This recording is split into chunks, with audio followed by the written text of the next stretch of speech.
bon, c'était bien le premier arc de cette saison 3, mais vous savez ce qui manquait? Les grosses pertes de temps qu'il y avait dans la saison 2. On pourrait remettre ça pour cette deuxième moitié de saison 3. Et donc, nos enfants fuient le palais du coin avec la Guerra qui les protège. À nouveau, je sais pas. J'ai du mal, je reviendrai là-dessus, mais... Donc voilà, elle les aide à s'enfuir, à se rendre au Grand Condor. Il y a Zia qui veut l'aider, tandis que les autres se disent « Attends, c'est une traîtresse quand même, on va pas lui faire confiance comme ça, c'est un petit peu logique d'avoir ce genre de réaction-là. » Et donc, en les défendant, elle finit par se faire blesser. Mais blessé d'une façon pas super bien mise en scène, pas super bien amenée, je trouve, parce que voilà, elle se prend un coup de dague qui a pas l'air particulièrement empoisonné ou quoi que ce soit, c'est pas particulièrement ce qu'elle dit, et alors ça la fait saigner, mais ça n'entaille pas son vêtement. Il y a pas, son vêtement est nickel, hein, il n'a pas été déchiré ou quoi que ce soit. Non, il y a juste une trace de pseudo-sang un peu par en dessous. Je me dis, comment ça se fait? Le mec, il a glissé son couteau par-dessous, c'est ça? Je veux dire, si vous étiez prêt à montrer des petites traces de sang sans en être trop, parce que voilà, on pouvait pas montrer du sang directement, vous pouviez montrer que le vêtement était coupé aussi. Je veux dire... détail à la con, mais voilà. Et le truc, c'est que ça la ralentit énormément, ça l'affaiblit, mais totalement ce truc-là. Et quand que ça l'affaiblit parce qu'elle sait plus trop bien bouger son bras, c'est logique. Par contre, on la voit marcher à 2 à l'heure à un moment donné. Je suis pas pigé ça, je suis vraiment pas pigé ce truc-là. En quoi ça affecterait tes jambes? Non, enfin bon, il finit par se faire sauver par Zia lorsque nos 3 amis d'école en Grand Condor parce qu'ils lui sont reconnaissants. Pendant tout ce temps, on a le combat qui se poursuit entre Zarès, Gaspard et les gardes de Japar, qui est un petit peu un guignol, un zouave sur le coup en disant hey, « Qu'est-ce que vous faites? Ils sont que 2, allez-y !» Les grands dirigeants et...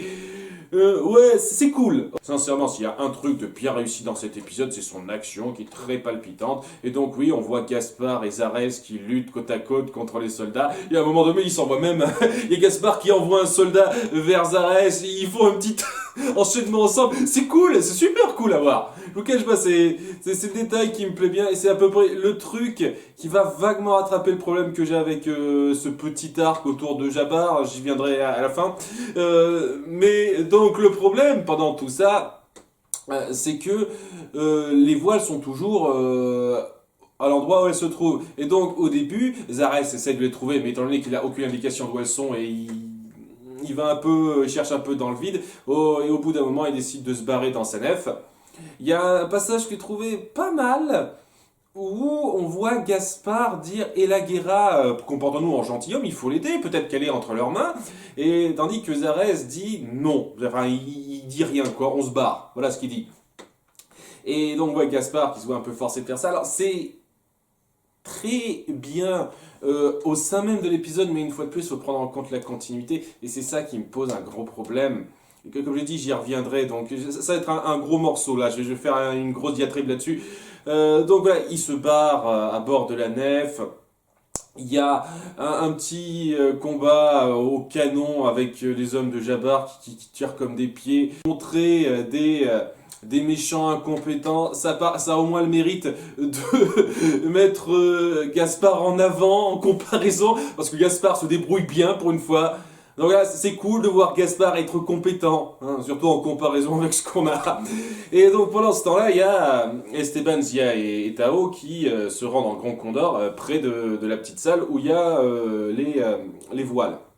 Alors petit truc par rapport à ça, il y a la Guerra qui a été prise dans leur Grand Condor et qui s'est évanouie hein, à cause de la douleur apparemment.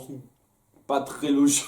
C'est genre, je sais pas, c'est pas précisé que c'est empoisonné cette dague, c'est pour ça que je me pose la question. Je veux dire, tu te prends un coup de dague à l'avant-bras, ça va pas te faire tomber dans les pommes à cause de la profondeur de la blessure ou quoi que ce soit.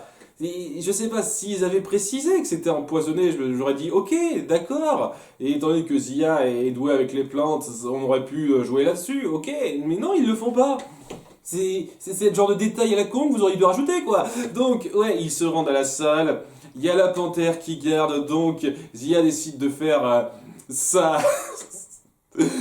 sa déesse une fois de plus. Et étant donné que la panthère a l'air beaucoup trop énervée pour qu'elle s'en charge, elle se dit ok, je vais utiliser mon autre super pouvoir, celui de la télékinésie, et donc elle prend le conteneur qui contient les voiles et avec un peu de concentration, elle arrive à le faire léviter jusqu'à elle. Il y a un peu d'action alors qu'ils évitent les coups des canons, etc. À nouveau, en termes d'action, c'est très fun, c'est très palpitant à suivre, je vais pas dire le contraire. Et au bout d'un moment, ils finissent par se barrer en manquant de faire tomber la boîte. Mais la guerre, la rattrape en se réveillant avec son fouet. Enfin, c'est épique, tout ça, j'adore, hein, c'est ce genre de cam que j'aime bien. Et il finit par se barrer.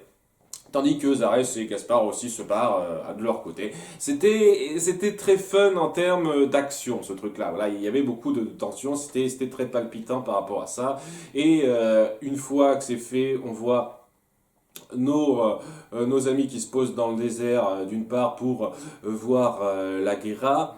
Hein, donc Zia soigne la guerra et ils veulent examiner les voiles en se méfiant quand même beaucoup de la guerra et c'est normal, hein, ils vont pas se dire tout de suite c'est bon, allez avec nous, il n'y a pas de problème, il nous a sauvés. Il y a Tao qui se dit il y a de fortes chances que ce soit une traîtresse, on va la garder à l'œil celle-là quand même. Donc c'est cool d'avoir ce genre de comportement là, c'est-à-dire même si ça fait un peu solidarité féminine comme par hasard, il faut que ce soit Zia qui soit du côté de la guerra et les deux garçons, enfin surtout Tao qui soit contre la guerra, je sais pas, c'est un petit détail à con, c'est trois fois rien ce détail-là. Et donc on va en venir à beaucoup de problèmes que j'ai avec ça, parce que, alors je sais pas encore, c'est pas certifié complètement, donc si ça se trouve je me plante par rapport à ça et j'espère vraiment me planter par rapport à ça. Peut-être que la guerra fait vraiment son espionne tout de suite. Elle essaye de les amadouer sous commande de Zarès, peut-être, pour les avoir dans sa poche et travailler en secret pour lui. Ce serait la plus logique à faire et je sens qu'il y aurait moyen d'amener quelque chose par rapport à ça. Mais la façon dont c'est montré, ça donne un peu l'impression que oui, elle a retourné sa veste. Vraiment, là, à ce moment-là. Et comme je l'ai dit, il n'y a absolument rien qui justifie ça. Rien qui fasse dire, ah oui, suite de développement logique. Parce que on en a eu du développement de la guerra qui répugne à faire un peu ce que Zarès lui demande. Mais ça n'était pas au stade, vas-y que je vais le quitter à la première occasion, surtout après l'aventure qu'ils viennent de vivre dans la Ziggourate, où il lui a un petit peu sauvé la vie à la guerra Zarès, quand même, quand même, alors que les enfants lui ont joué un sale coup, donc et ça va poser un énorme problème par rapport à ça, parce que juste après, lorsqu'ils décident de voir les voiles, il y a Tao et Seban qui remarquent qu'ils en ont qu'une seule, alors qu'il est censé y en avoir plusieurs. Il y a plusieurs voiles de Ranaori, à nouveau j'ai beaucoup de mal à me souvenir de ce nom-là, qui sont censés indiquer la cité d'or, et manque de bol, il n'y en a qu'une seule. Bon, déjà, première chose, vous auriez pas déjà dû remarquer qu'il n'y avait qu'une seule voile là-dedans? Vous savez, quand vous vous êtes infiltré dans la salle la première fois, et que vous avez ouvert ce truc-là, dans l'épisode précédent, vous auriez pas déjà dû vérifier ça? C'est quoi cette surprise de merde? Vous auriez dû vous rendre compte qu'il n'y avait qu'une seule voile à ce moment-là, pas maintenant! N'importe quoi déjà ça. Ensuite on a Esteban qui lui joue, ah c'est fichu, on peut rien faire avec seulement une. Ok, tu commences à me gaver avec ton défaitisme automatique Esteban. Qu'est-ce que t'en sais? Si ça se trouve, cette seule voile pourrait vous donner quelques indices, quelques indications. Non, vous essayez même pas, vous dites tout de suite, ah c'est fichu, on peut rien faire. Il va te faire mettre Esteban. Arrête d'être un putain de défaitiste, tu me saoules avec ça. Et ensuite, là, ça a trait avec ce qui se passe parallèlement et à la fin, parce que parallèlement, donc, Mendoza s'est fait recapturer par Malik, qui avait l'air un peu vénère quand il l'a capturé, mais maintenant, dans cet épisode, il est compréhensif. Donc, pourquoi vous avez fait en sorte qu'il soit énervé à la fin de l'épisode précédent pour qu'il soit complètement compréhensif l'épisode qui suit juste après? Je comprends pas. Et oui, il est compréhensif. S'ils ont fait ça, c'est pour aider les leurs, etc. Pardonnez-lui, grand chef. Pourquoi il avait pas ce comportement comme ça à la fin? Enfin bon, il y a le grand chef qui dit voler un dromadaire est l'un des pires crimes qu'on puisse faire ici. Le châtiment pour ça est la mort. Je suis tellement pris par votre société très juste, monsieur. Alors, j'en sais rien, sans doute que c'était comme ça dans les coutumes locales de l'époque, donc ils essayent d'être fidèles, mais oui, c'est ce genre de choses qui ne fait pas vraiment voir ces personnes-là d'un bon oeil. Mais ce serait vraiment mesquin de considérer ça comme un défaut parce que c'est ce qu'ils faisaient avant avec d'autres peuples dans la saison 1 et c'est ce petit souci de réalisme par rapport à ça que je trouve intéressant. Par contre, il y a un réalisme que vous n'allez pas respecter par la suite, mais bon, on verra ça un tout petit peu plus tard. Et donc, ouais, la seule optique possible par rapport à ça, c'est de faire le duel de justice. Alors le duel de justice, ça revient à désigner un guerrier parmi son groupe, donc bien entendu ce sera Mendoza, hein. J'aurais bien vu Sancho essayer de se battre, ça aurait été quelque chose, mais non, c'est Mendoza, évidemment, qui devra se battre contre le plus féroce guerrier de la tribu pour mériter sa liberté. Et Mendoza qui se la joue. Ouais, en plus de ça, si on gagne, je veux que... je veux que vous nous aidiez à retrouver les enfants. Sinon, j'accepte pas le duel. Et je sais pas, à la place du siège, j'aurais dit, ok, bah vous crevez tout de suite. Alors, c'est un petit peu ta sentence de base, Mendoza, merde, hein, c'était... J'en sais rien, c'est un peu facile ça, mais bon. Donc ouais, il y a un combat, au début ça se passe très mal pour Mendoza, mais il finit par se ressaisir et faire un coup qu'il fait gagner, etc. À nouveau, l'action est pas mal, hein. Une fois de plus, s'il y a bien un truc de très bien à dire dans cet épisode, c'est que l'action est super bien foutue. Et donc il finit par gagner et convaincre les autres donc de le libérer et de l'aider. Et donc ouais, en l'espace de genre 10 minutes, je sais pas combien de temps ils mettent, mais bon, ça se passe genre juste après quoi qu'il ait fait ça, on voit, c'est pas une ellipse de je sais pas combien de temps, sachant que c'est pas passé grand chose dans les événements autour de Esteban, Zia et Tao là.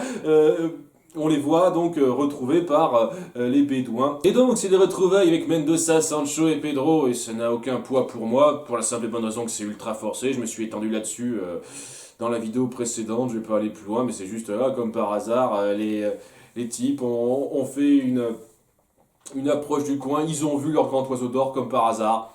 Voilà, le dessert était pas très grand à voir. Peu facile ça, je trouve ça très gros. Mais donc ouais, ces retrouvailles n'ont pas beaucoup de poids parce que ça repose sur beaucoup d'éléments forcés qui ils se mettent comme ça. Et donc ils sont ramenés auprès du peuple bédouin qui s'appelle Kaldi.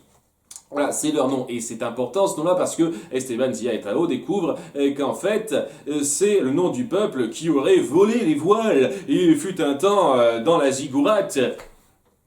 Oh, mais quelle surprise, quelle chance! Ça tombe à pic! Bon, alors déjà, j'adore le fait que ils essayent d'expliquer vaguement que comme leur peuple aurait des liens avec le peuple de Mu avant, ce seraient des ancêtres, enfin des descendants du peuple de Mu d'une certaine façon, ça expliquerait pourquoi ils auraient exploité leur technologie pour faire leur machine volante. Ils vont pas aller plus loin par rapport à ça. Ils avaient des plans de machines quelconques dans une de leurs huttes qui traînait par rapport à leur héritage, une connerie comme ça. Voilà comment ils ont eu leur machine volante, ok. Et donc, ouais, comme par hasard, c'est ce peuple-là qui aurait volé les voiles il y a un certain temps. Donc, qui devrait être en possession. Et je suis sûr qu'il doit y avoir dans un coin de tente quelque part hein, les voiles qui manquent. Et donc, ça mène au gros problème que j'ai par rapport à donc au petit arc autour de Jabbar qu'on a fait sur 2 épisodes et demi, c'est que ça n'apporte absolument rien. Vous auriez pu mettre en scène ça de 2 façons différentes sans que ça n'ait le moindre poids à ça. Ça me gonfle particulièrement du fait que vous forcez tellement d'éléments dans cet arc de façon à ce que ça se goupille comme vous le souhaitez. Au point où ça n'a aucun impact. Aucun impact aucun intérêt, étant donné que vous ne savez pas raconter une histoire de façon fluide.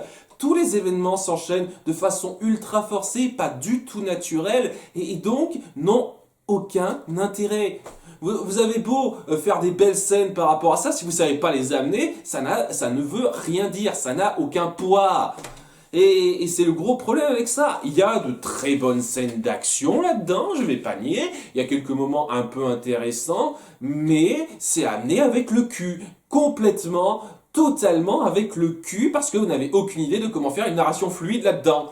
Et ça aurait été tellement simple de tout simplement ne pas faire cet arc-là. Soit faire en sorte que les voiles se trouvent dans la ziggourate et donc il n'y aurait pas eu de soucis par rapport à ça. Et on aurait pu faire en sorte, mettre en scène les choses de façon à ce que, à ce moment-là, la Guerra se rebelle contre Ambrosius pour une raison simple. Par exemple, elle ne peut pas supporter qu'il n'hésite pas à s'en prendre à des enfants en les personnes de Zia, Tao, Esteban. Il aurait pu faire en sorte de vouloir, je sais pas, tuer Tao parce que voilà, Tao lui sert plus à rien.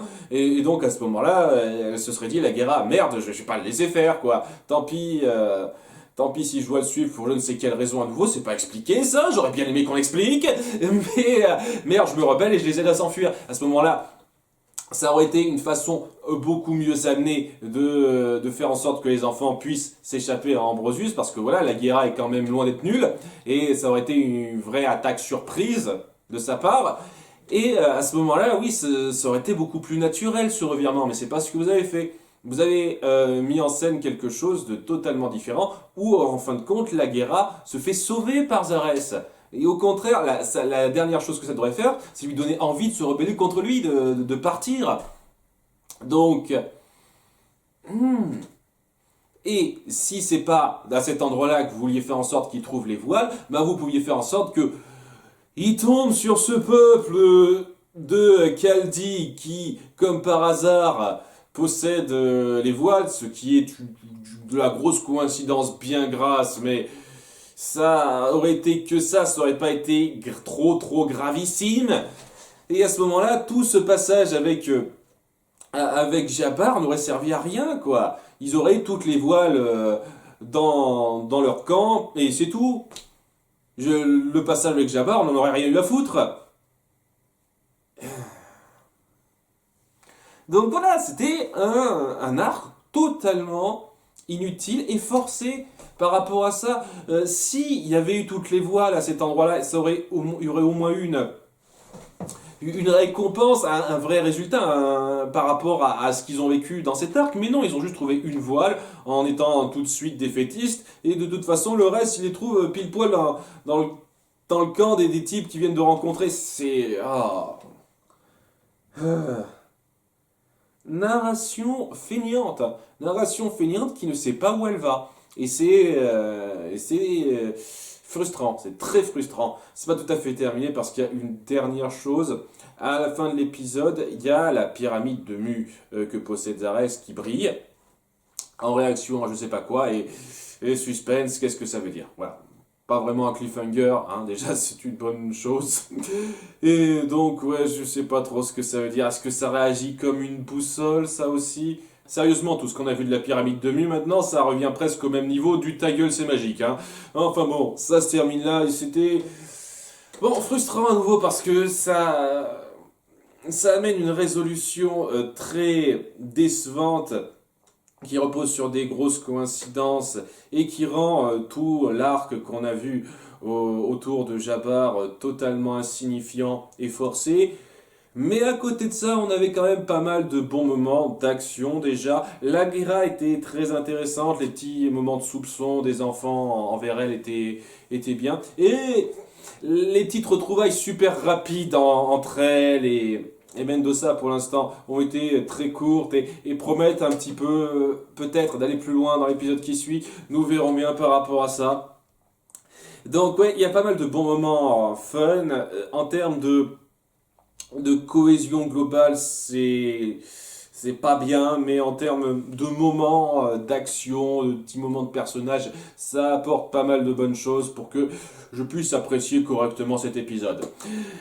Il reste plus que 2 épisodes maintenant. Je sens que ça va vraiment être rushé. Je sens qu'ils vont trouver les voiles en 2 temps 3 mouvements. Je sens que ils vont trouver des indications super rapides. La Cité d'Or, ils finiront pas la trouver en fin d'épisode 25. Et l'épisode 26, eh ben, elle s'effondrera. Évidemment, évidemment. Donc ouais, ça sent le truc qui sera rushé. Et c'est dommage parce que j'aimerais vraiment, un de ces quatre, qu'on se centre davantage sur une Cité d'Or quand on la trouve. Elles tiennent jamais plus de 2 épisodes, les Cités d'Or, bordel. C'est dingue. Enfin bon, peut-être que je me trompe, peut-être que ce sera différent, nous verrons bien. À bientôt pour l'épisode 25. Bye.